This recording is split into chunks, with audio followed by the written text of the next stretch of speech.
is the main event.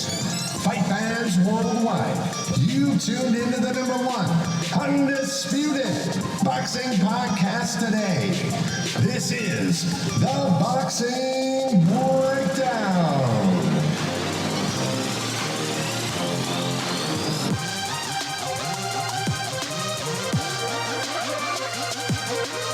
Now, your heavy-handed, hard-hitting host, Mark Roxey.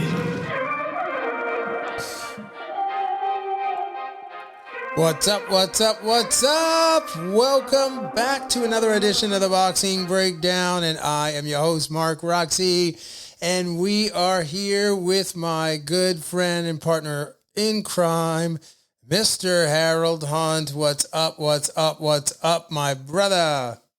What's up, man? Hey, we got so much to get on to, man. How are you? I'm good, man. I'm a little sleepy. To be honest, but I'm good. You know, I'm excited. It is, it is a good day. We are here to talk about the Tyson Fury versus Deontay Wilder mega match number 3, the post fight, meaning the day after. Yeah, man, I'm super stoked to be here, man. And I cannot believe how the fight went. Well, actually, I can believe how the fight went, but I really want to just, for those of you that are listening in, if you were able to see the fight, it definitely was a fight of the ages, and it delivered. Harold, give me your perspective before I offload, and dump all my perspective here. Tell me what you thought of the fight. Great fight, man. What we saw was a lot of heart displayed. We saw a lot of the situation where I'm going to get my pound of flesh no matter what. Right. I'm going to attempt to try to really use what I've learned and incorporate it. And I'm going to prove everyone wrong. That was Deontay Wilder's mindset. Right. So I was happy to see that.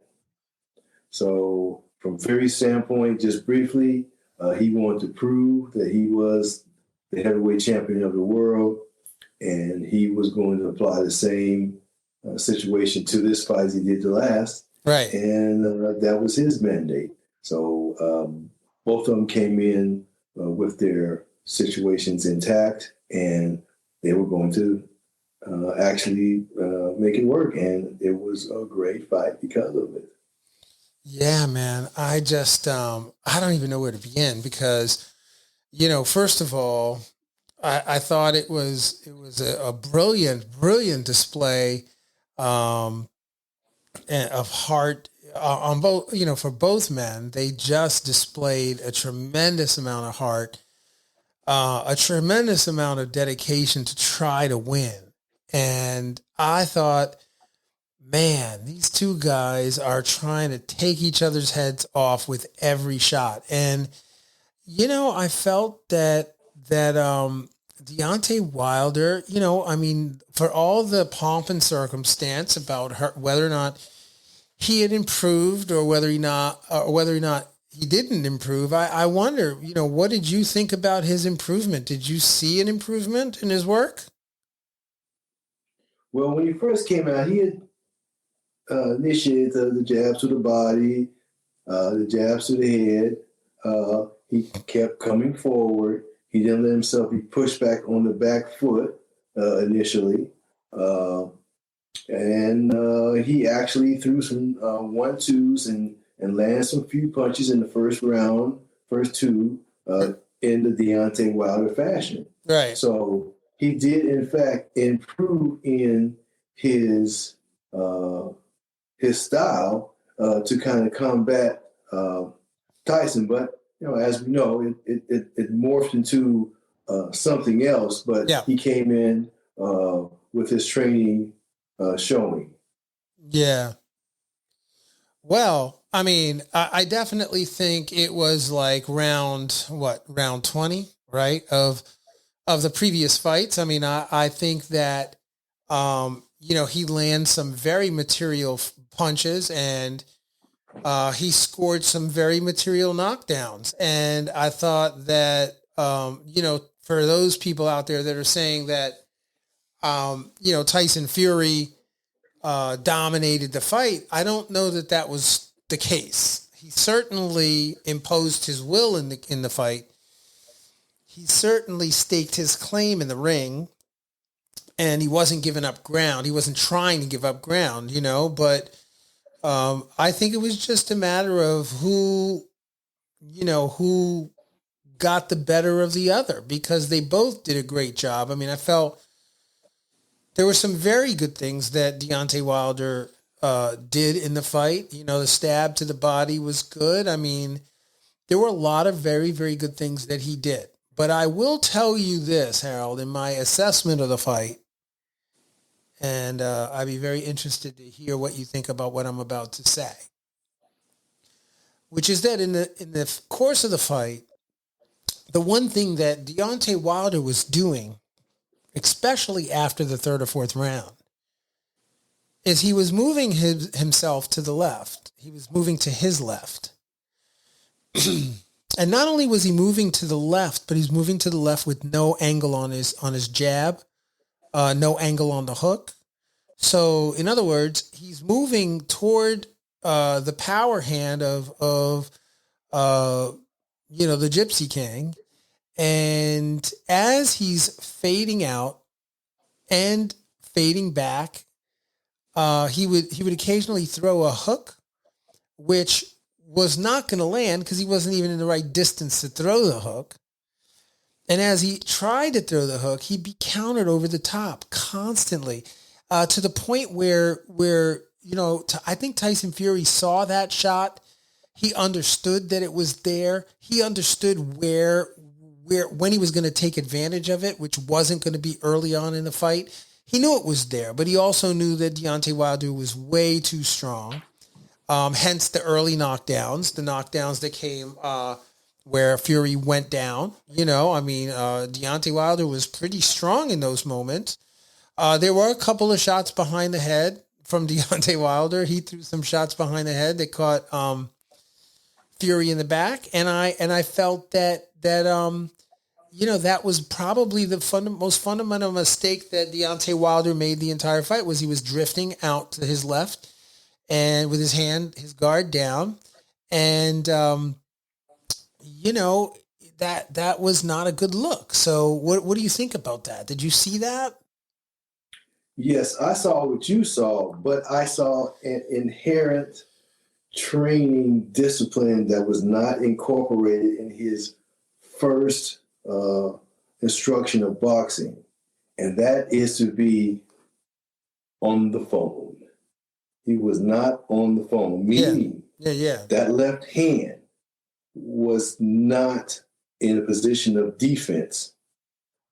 When you first learn boxing, you always taught to bring your hands back in the defensive posture. Right. He didn't have that inherent body memory or situation.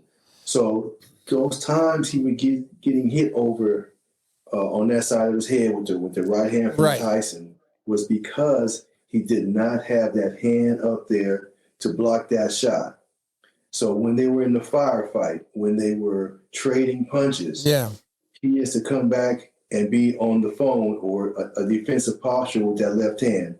It was not there. If you look at all the knockdowns, that left hand was just down low or elsewhere. It should have been there.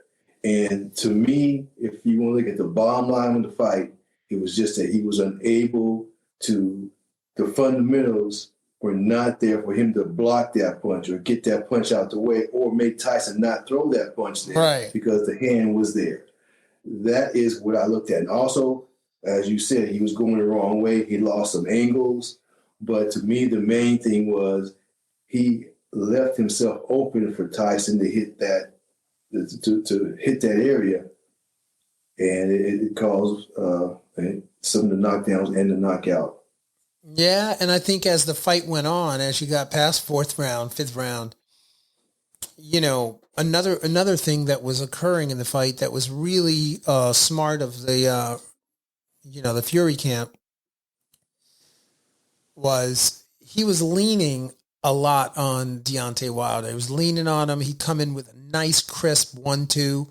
I know that Sugar Hill probably told him to straighten out those two punches. And once he started straightening out those punches, even if he missed with the right hand and he fell in, you could see him kind of, press a little weight onto Deontay Wilder and then try to loop up the uppercut, try to just pop up the uppercut from under there. And that got Deontay Wilder in trouble because it set him up for the right hand. And so I saw that happening a lot. There was a lot of, he just started breaking him down. Once you got past the fifth round, I saw a lot of change in Deontay Wilder. I saw a lot of fatigue coming in physically and in terms of how he was using that jab. Whereas early on in the fight, Deontay Wilder, one of the things I was hoping I would see him do, which I did early on in the fight, was that Deontay Wilder was able to maintain that rhythm that we talked about in the pre-podcast. If you haven't heard the podcast, go check it out. We broke down all the preliminary fights and everything that happened on TV, et cetera, et cetera. But, one of the things we talked about was that, and the rhythm was there early on. But as soon as he started to get roughed up by Tyson and they started to do exchanges and he dropped Tyson, right? So when Tyson Fury went down, there was almost like a shift in his game plan. It was almost like that's where I felt there wasn't any continuity to what he was doing after that moment. What do you think about that, Harold? Talk to me. Well, I agree with that. After the fifth round, things changed. He went away from some of the training that he was trying to incorporate. Right. And he kind of reverted back to what got him there in the first place. However, because he did knock Tyson down in the fourth round, he began to step to him to affect that power and end the fight. So right. He left himself available for the tactics that that Tyson wanted to incorporate, and there it was.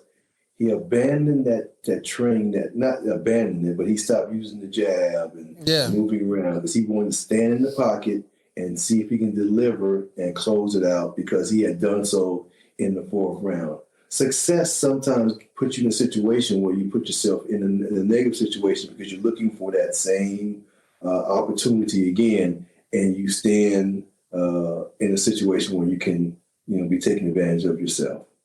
Yeah, and I felt like he was, you can see here in the photo, like he was clubbing with the right hand.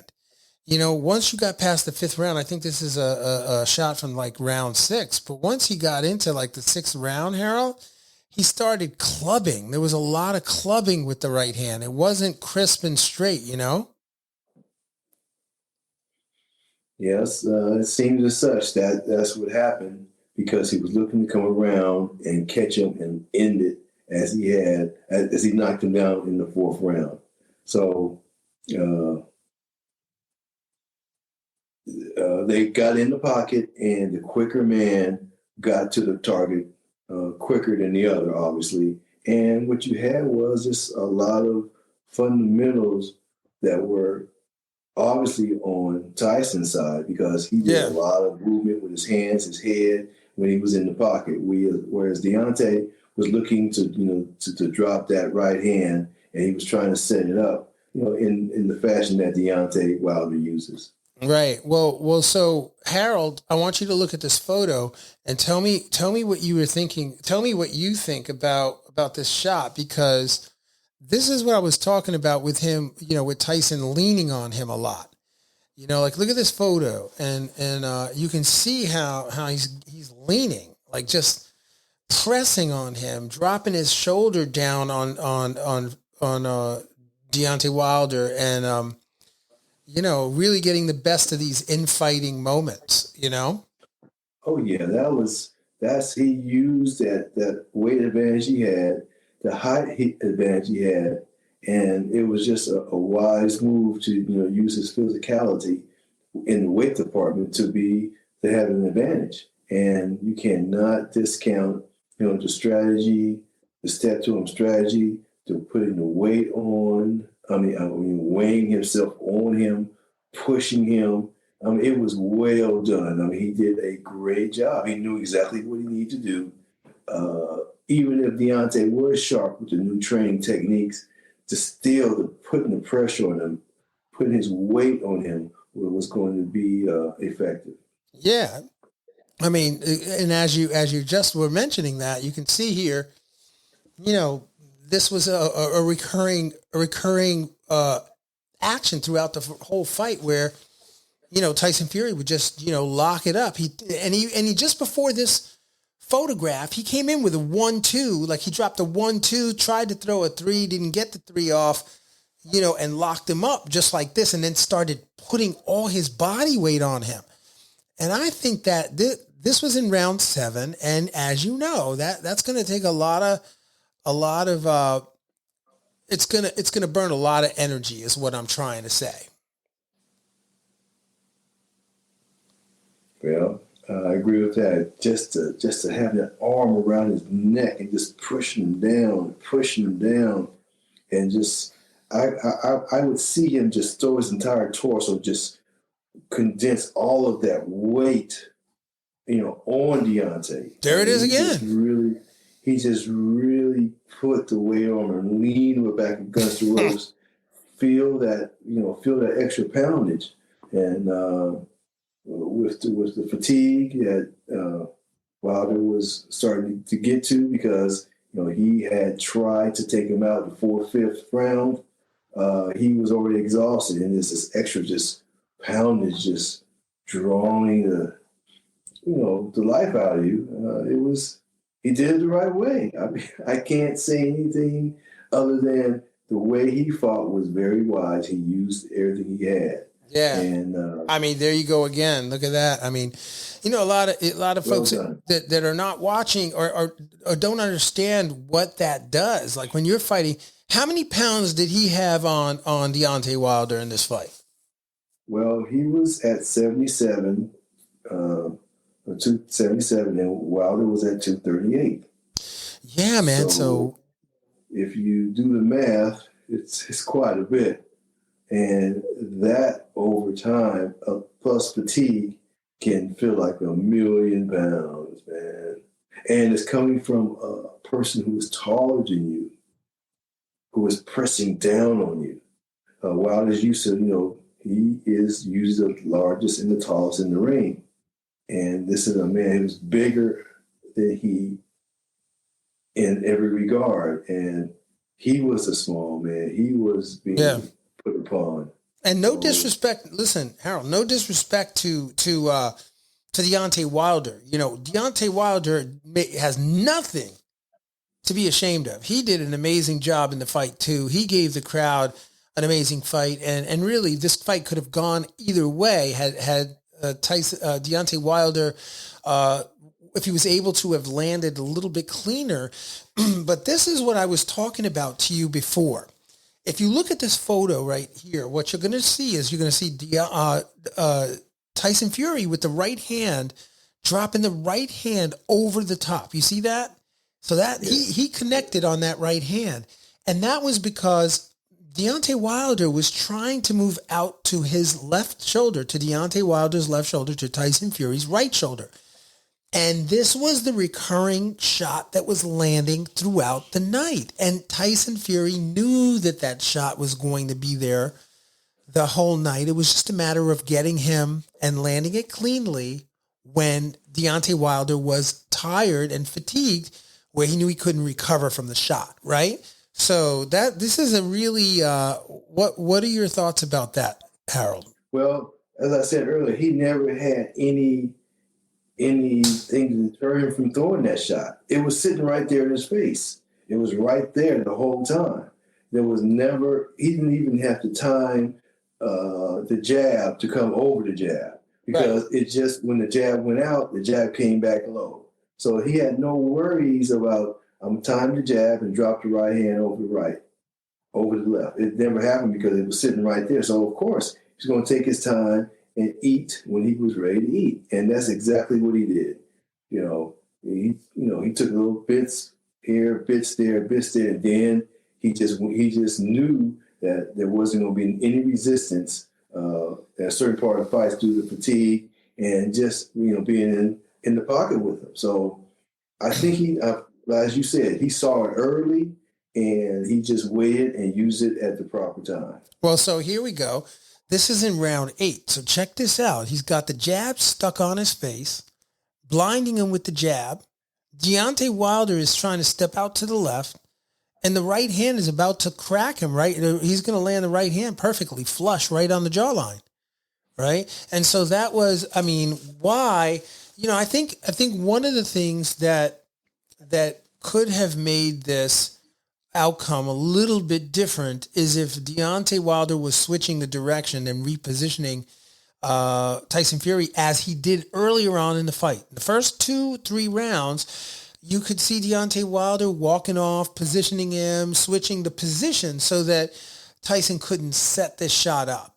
But once Deontay Wilder started to stop, as soon as he started to take away his rhythm, these shots were landing all day long, Yes, I agree with that. If he hadn't had that early success in the 4th round, knocking Tyson down twice, he may have stuck with that type of discipline that you were speaking of, 5, 6, 7, 8, 9, 10 rounds. Right. And he may have had a situation where he was winning rounds. Right. Because I only had him winning 2 rounds up to the knockout. Okay. So it wasn't a round type of situation he was looking for. But if he had that discipline, if he didn't knock him down, he would have possibly stayed out of the way of some of that work that you were talking about. Right. Because he wasn't brave. He wasn't had success to put himself in that harm's way. So that is a big factor. Yeah, for sure. It was a big factor. And, I think it was the key to Tyson's significant success. Now, I want to touch on another topic, Harold. I want to talk a little bit about what Deontay Wilder could have done to actually make this a much more successful fight for himself. And this is just my opinion, but it's something maybe Deontay Wilder wants to think about this, watch the podcast, and, comment. Let me know what you think, Deontay, because I think that you have a good hook, right, Deontay Wilder? You have a very, very good hook. And you have a wonderful 3-2. You have a great 3-2. Your 3-2 is fabulous. Your 2-3-2 is fabulous. And, you put angles on the right hand. It's great. I would have thought that you would have used the body more. I would have thought you would have gone to the body more, done a little bit more work down low, which was, to your advantage, to slow him down and get his rhythm to stop. But I think if you would have put the body work in there, it would have set up the 3 and it would have set up the 2. And I think a fighter that fights Tyson Fury that has a hook in the box, Harold, a hook meaning in the box, like a perfect hook. The fighter that has the perfect hook in the box is the one that's going to be able to penetrate Tyson Fury's arsenal. So I think that Deontay Wilder needed a hook. He needed the hook, and the hook wasn't there. And if the hook would have been there, if he would have come with a 1-2, he missed the 2 quite a bit. A 1-2 clean with a 3 back set on his weight. set down on his weight, nice placement, sitting down in the box. 3, he gets the job done. What do you think, Harold? Well, yes, that hook was absent that night. And, of course, when you're in the pocket, that hook is a devastating punch. And he didn't have that hook. Check it out, Harold. That I could see, as you said. And that would have made Tyson very cautious. Go ahead, please. No, man, I'm saying he had the hook. He had it. He had the hook. He just didn't use it. He has the hook. Here, I'll prove it to you. Look at this. Look at the hook. Are you seeing what I'm seeing? I do. That hook right there that we're looking at here, folks, that was the key to victory. Okay. Now, if you look at Deontay Wilder's legs, I don't have my arrow pointer. If I had an arrow pointer, it'd be great. But if you look at the picture and you look at his legs, what you notice is that his legs are straight. He is not bent down. He's not low. His elbow isn't tight on the right side. Like he doesn't have a nice tight guard on the right side. So if he throws that hook in the box and turns over that hip right there, that Tyson Fury goes down. Okay. But it was a slapping hook.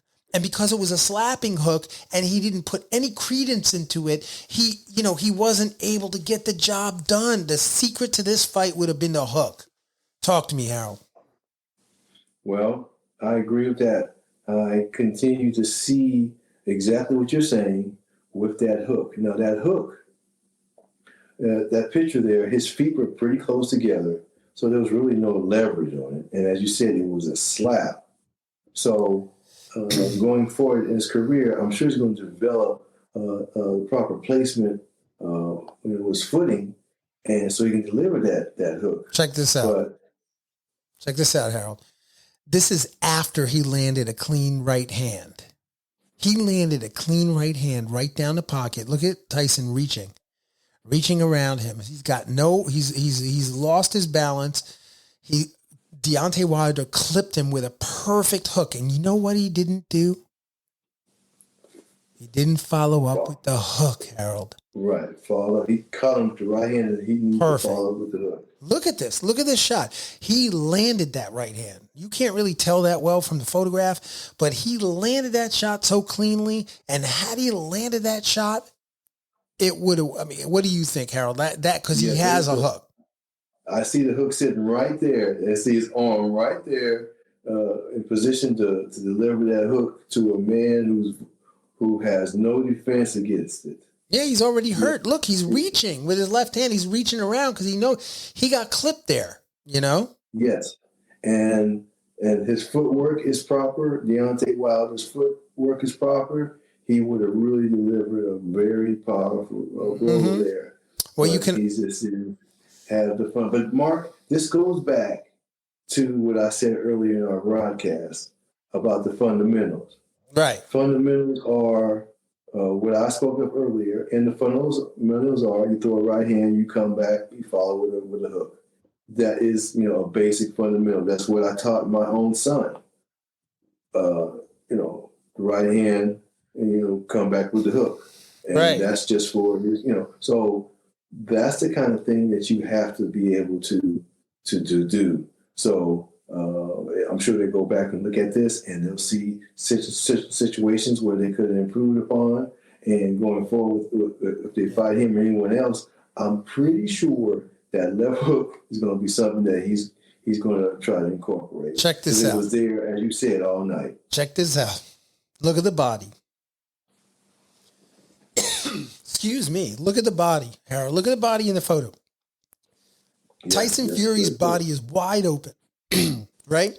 Look at the guard. Look at around the guard, around the right arm of Tyson Fury. Look at that opening there.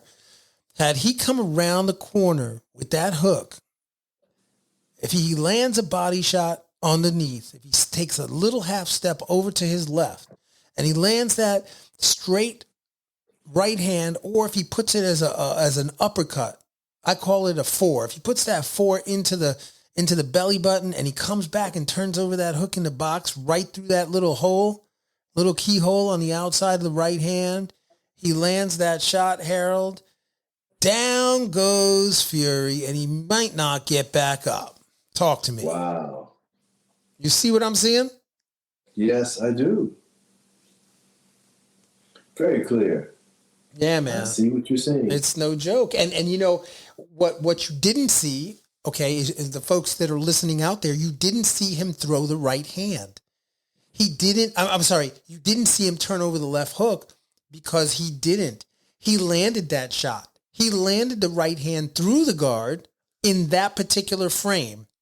And after he landed the guard through the frame, he took a half step back.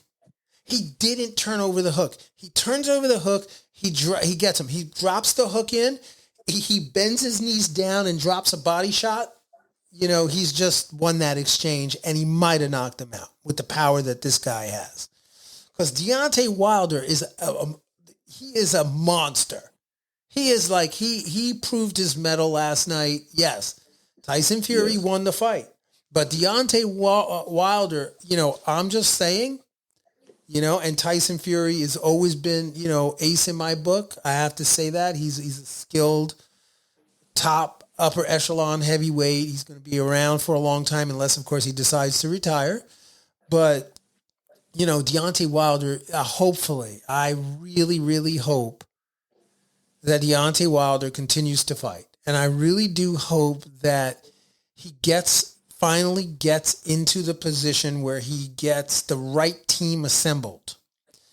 You know, I'm not saying anything about the trainer, you know, that the trainer was not exceptional. The trainer did an amazing job. The trainer prepared him for the fight, put him in the fight, delivered an incredible performance and a performance in terms of the last, I don't know, 10 years. I haven't seen a heavyweight fight that exciting in the last 10 years. I don't know about you, but that was an exciting heavyweight bout, kindred to the fights we've seen in the past, you know, and it just really warms my heart to know these two men were able to do that. So they both, hopefully they made it at the box office. They made buku money, and, you know, they both can sit back and have a beer and laugh about the fight. But Deontay Wilder's got, you know, he's got a lot more to do. I'm just saying he's got to put it together correctly, you know? Yes, I agree with that. He has to continue to move forward. I was really happy with his performance. He went out there and gave it his all. They say you can win in losing. In this situation, it appears as such because even the casuals, people who I know don't know anything about boxing, didn't really know the fight was on. It was splashed all over the media this morning. And I was getting calls and people were talking to me, and I was just looking on the web, and I saw so many comments positively for a loser in the fight. Right. That he showed his heart and determination, and that was just a great thing because he kind of put himself in a situation where he could be knocked out, and he was going to be knocked out, but he stood in the fire and attempted to implement his own will, you know. So that is courageous in itself. So yes, he he turned in an excellent performance, as did Tyson. So we should be happy that we got to see something like that. I've heard that it was reminiscent of the Thriller in Manila.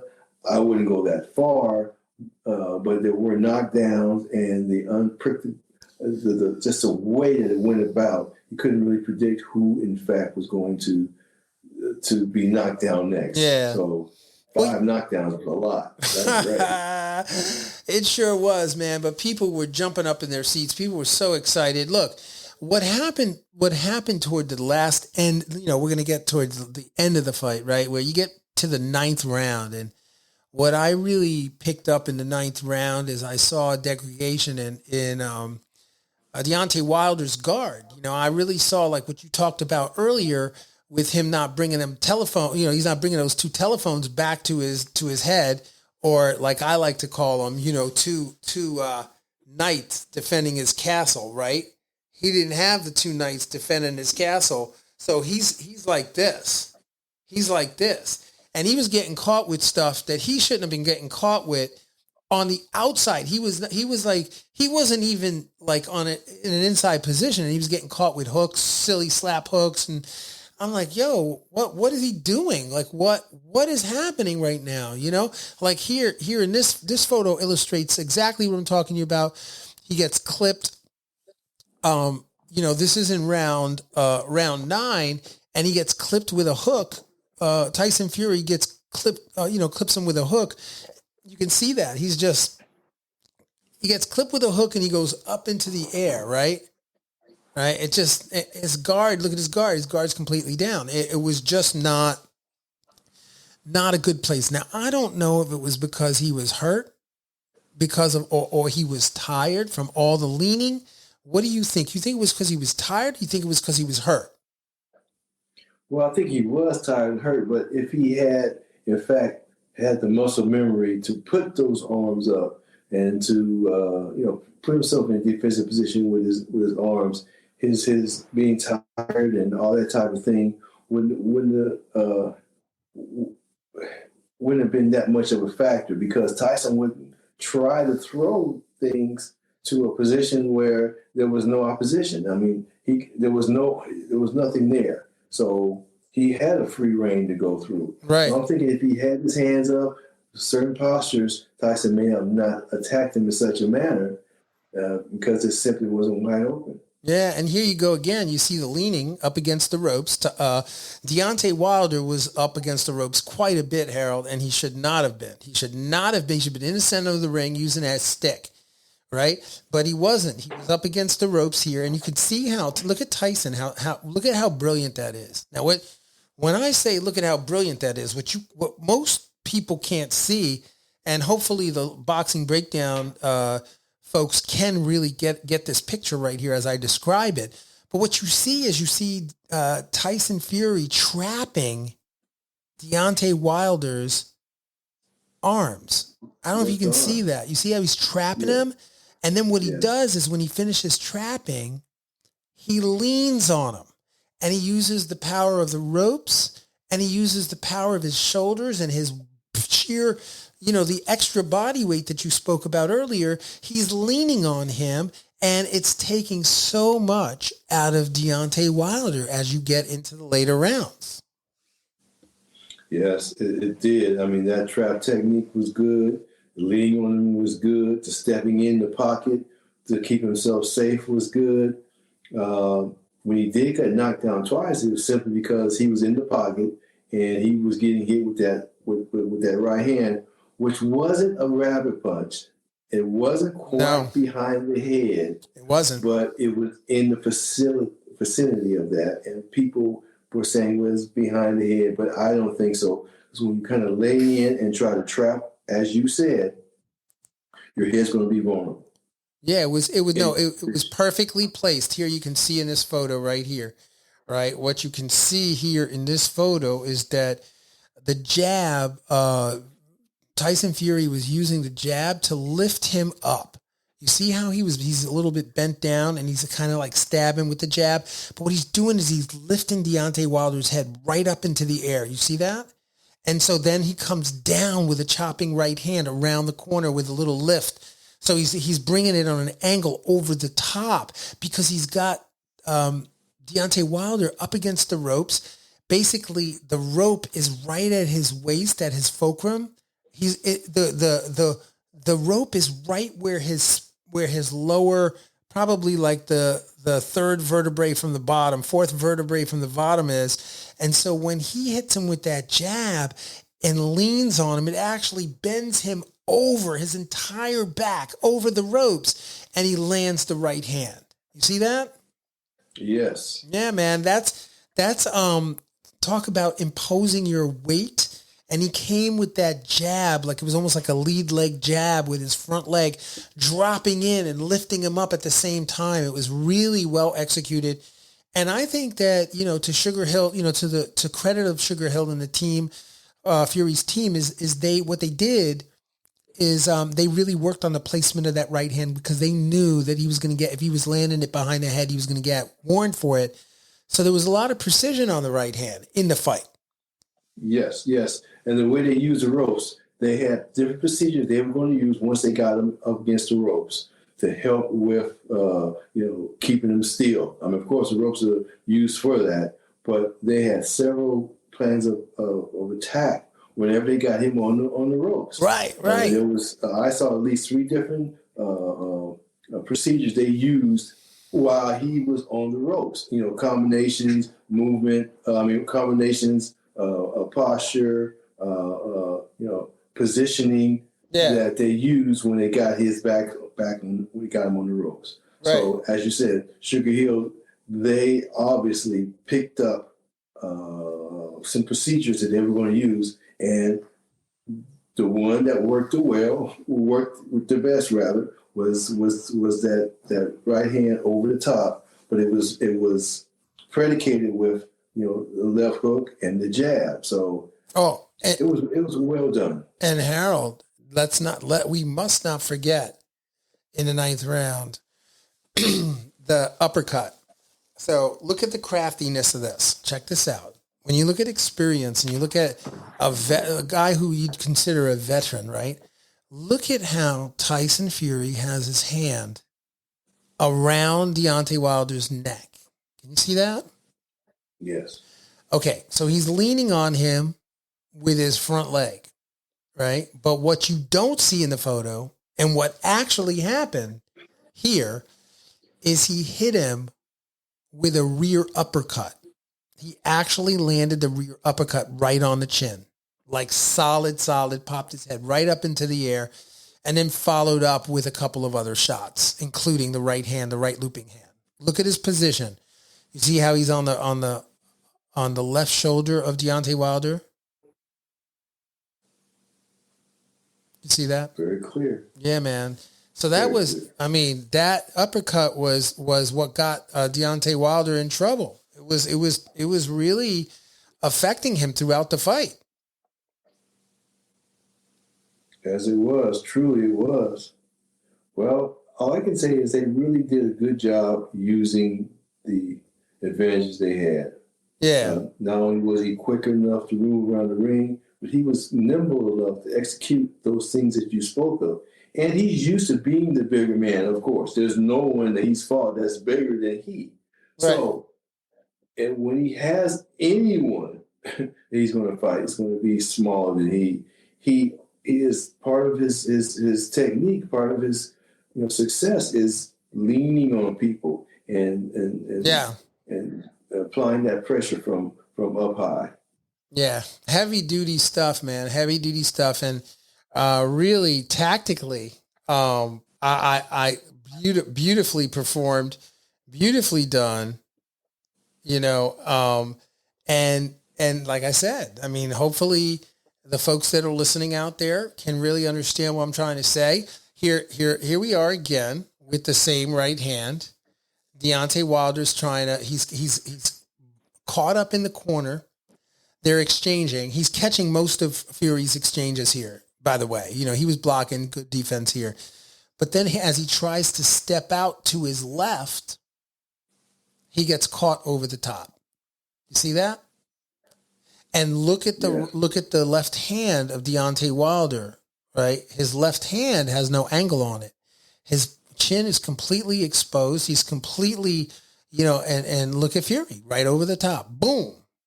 And once he catches him, he continues to move. Deontay Wilder continues to move to his left, and he comes back with the hook or the hook to the body, right? He does. Yeah, man. Listen, I could break this fight down all day.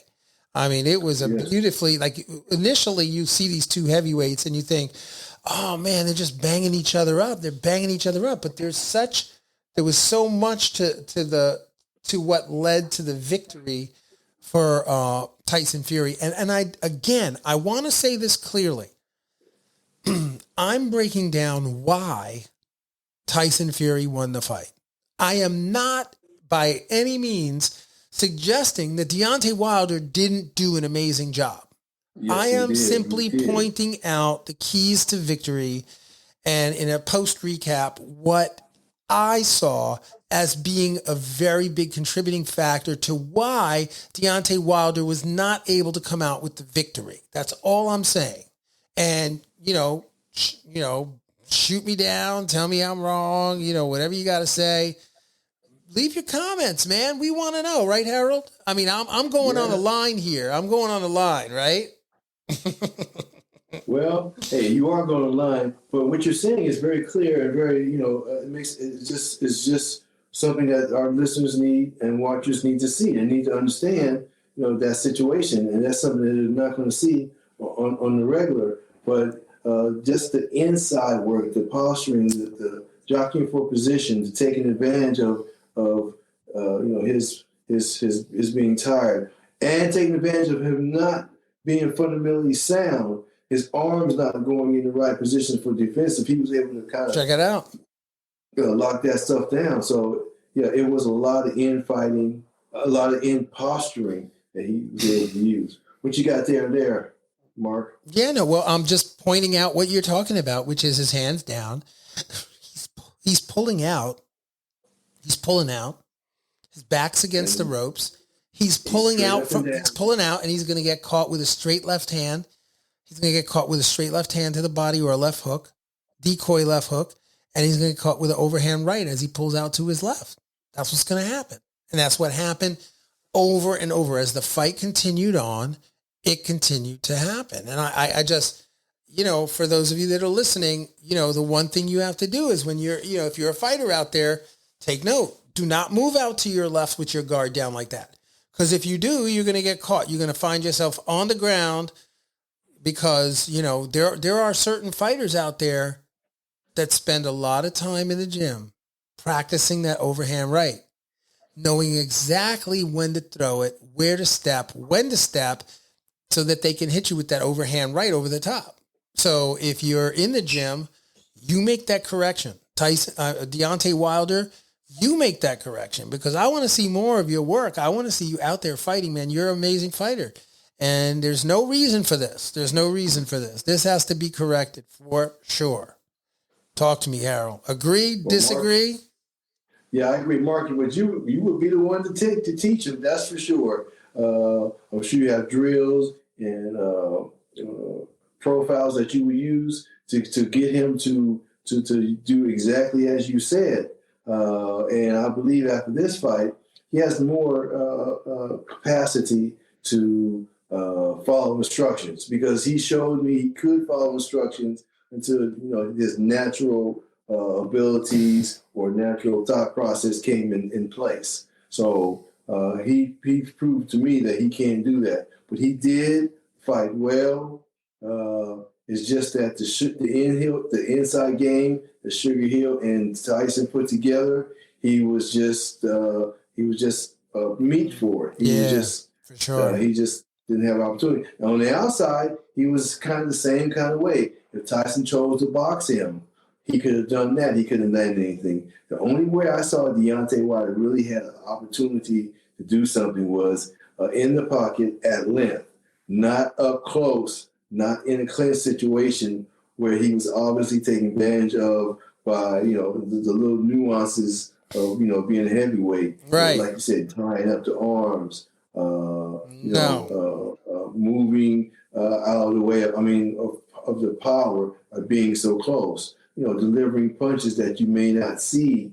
That's just come from being in really close proximity to someone, deeper in the pocket. So right here, this is one of the blows. This was in the 10th round. This is one of the blows that really started some problems for Deontay Wilder. What you see here is Tyson Fury slipping underneath Deontay Wilder's left hook, which, by the way, was a left hook with 2 steps. So he threw the left hook and he kind of just stumbled out of it. And what happened from here put Deontay Wilder on the floor. It was a straight right hand. It was a looping right hand right on Deontay Wilder's button. Right on the button. Look at his left hand down. You see that? Do you remember that? Yes. Yes, I do. That was a moment that I saw it coming, and it was delivered. There it is. Sure. Here it is. There he is. He just got caught with it. Check it out. See it? He got caught with the right hand right there, and that put him down. He's on his way down right there. So again, the story of the right hand. You see how he look at the angle on his left arm. Look at where his chin is. You know. Yeah, he was devoid of angles that night to be effective. Yeah, for sure. Yeah, that was in the 10th round, right? That's what started off the knockdown. He got up. He had his hands. He was strong. He was like, "Let's go. I'm ready to go." And they started to exchange more there in the last 30 seconds of the 10th round. Deontay Wilder actually came back in that round, and he was able to really finish off the round pretty well, actually. Even though he had been down, he landed the best shots in the last bit of that 10th round. I was expecting another knockdown. Yeah. Because of the attack from, yes, I was looking for, he's going to catch him with a knockdown right at the end. And he got close to it because he landed some of the good punches there right before the end of that round. Yeah, no, so absolutely. What we have now is what's going to be Tyson's, what's he going to say as in what I did to be successful? When he talks about how he won that fight, what is he going to say? Initially, he said it was the right hand over the top and the left jab. Did you hear or read anything contrary to that, Mark? No, I haven't. I haven't paid any attention to it. As I said, I was so excited about the fight. I barely slept because of the fight. I actually was celebrating a fighter that I've worked with, who actually had a birthday last night. Really? So we were able to celebrate his birthday, and he had a boatload of people. He rented out this beautiful lounge area and restaurant, and we had the fights there. We watched the whole thing, and it was outstanding, man. It was really a great night. I'm sure it was. Yeah, so I didn't get home till the wee hours of the morning, and I couldn't sleep because the fight was so fire, and I was pretty pumped up about the whole thing. And actually all the undercards were great too. Yes. This was one of the blows right here. Here you go, right here. This was a major blow. This was in the 11th round, 11 of 12. And, you remember that blow right there? Yes. Once again, look at that left hand. Just, it might as well be in his pocket. Yeah, because, the chin's not tucked. He is stood straight up and down. That's because right. He's in the corner. Yep, you got it. I mean, he's and look at the leverage that Tyson has. Yeah, man. And the fundamentals.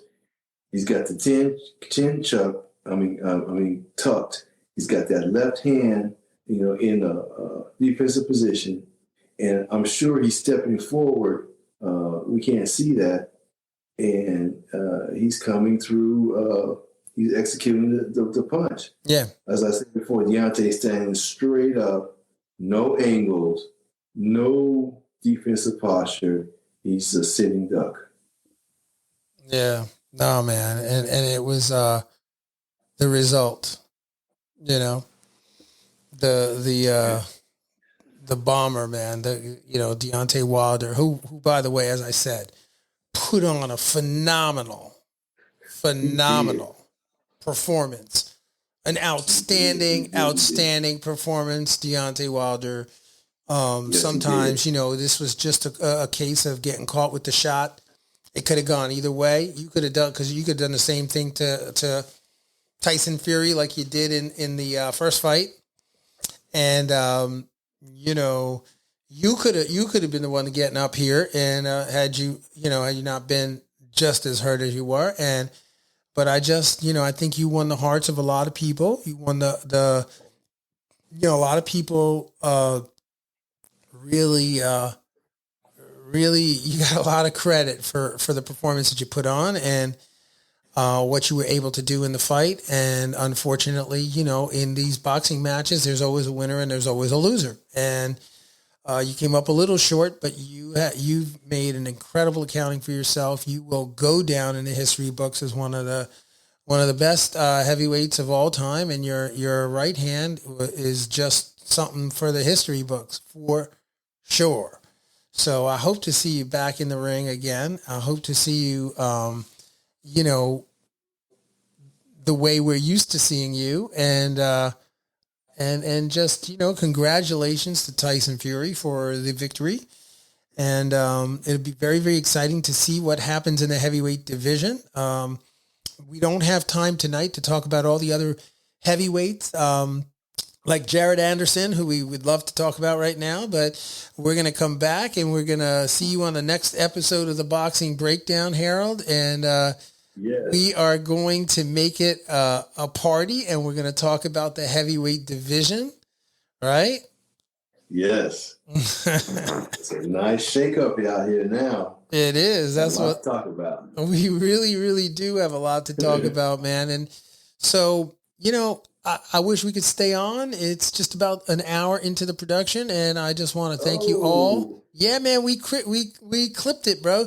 I want to thank you for being with me, Harold, as always, on the Boxing Breakdown. If you are watching on YouTube, please make sure you hit the subscribe and like button. Make sure you hit the notification so you can get the notifications every time we go live. You can come on with us. You can be part of the conversation. I'd love to hear what you have to say. I know Harold would as well. Do. Yeah, man. And we're growing the show. We're building up our archives. We are, I think we're somewhere in the 50s now. I think we're at 56 episodes. If you're listening on Apple Podcast, we're at like 56, something like that. So we've done quite a bit of discussion about boxing, and we've had some content. Yeah, we've had everybody from K9 Bundridge to Teofimo Lopez to, we've had, Heather the Heat Hardy. We've had so many great people on the program. Marshall Kaufman, shout out Marshall Kaufman, King Promotions. Manny Rivera of Hard Hitting Promotions. We've had everybody on this broadcast. So go back, listen to some of the other podcasts. We try to make, there are a bunch of them that are incredibly valuable for young fighters. There's a lot of podcasts out there that just kind of talk about the business of boxing.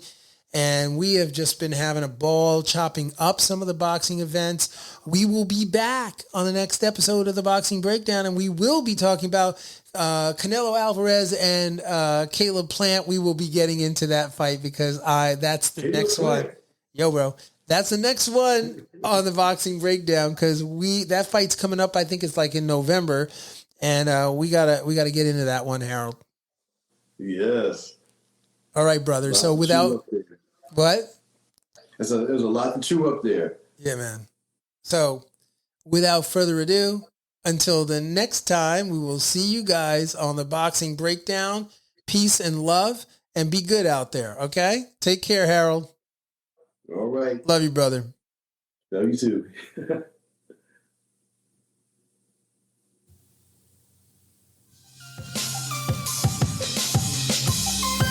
Fight fans, join host Mark Roxey and special guests as they break down all aspects of the boxing world, including news, business, management, training, promotions, fan reactions, upcoming events, matchups, future boxing stars, title fights, state of the boxing world, and all the stuff you don't see when you watch boxing.